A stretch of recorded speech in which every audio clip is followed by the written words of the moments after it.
สวัสดีและสบายดีพี่น้องทางบ้านเฮาเด้อมื้อนี้ก็มาพบมาพอกับบ่าวลีคิดคือเก่าเนาะพี่น้องมื้อนี้บ่าวลีคิดก็มาปลูกผักหอมดาวเนาะพี่น้องมื้อนี้ก็เป็นวันหยุดของบ่าวลีคิดเนาะพี่น้องหลังจากที่เฮาซักผ้าแม่นห้องเฮ็ดกับข้าวกับน้ำแล้วเฮาก็มาปลูกผักไปซื้อเขามันก็แพงมันก็เสียเงินหลายเนาะพี่น้องปลูกกินเองนี่แหละสำบายใจกว่าบ่ต้องเสียเงินอีก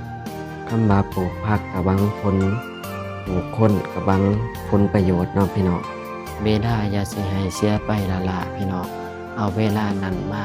ปลูกผักกินเองดีกว่าพี่น้องถ้าเฮาไปซื้อเขากินแล้วมันก็เบิดเนาะพี่น้องถ้าเฮาปลูกเอง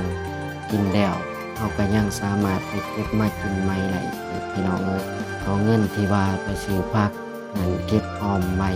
ดีกว่าพี่น้อง เฮาจากบ้านมาไกลเพื่อมาหาเงินอีหยังสิซอยประหยัดไหลก็ประหยัดไปพี่น้องคนเฮามันบ่ตายย้อนประหยัดเงินซื้อผักหรอกไปที่บาเป็นคือเบาพี่คิดก็ขอให้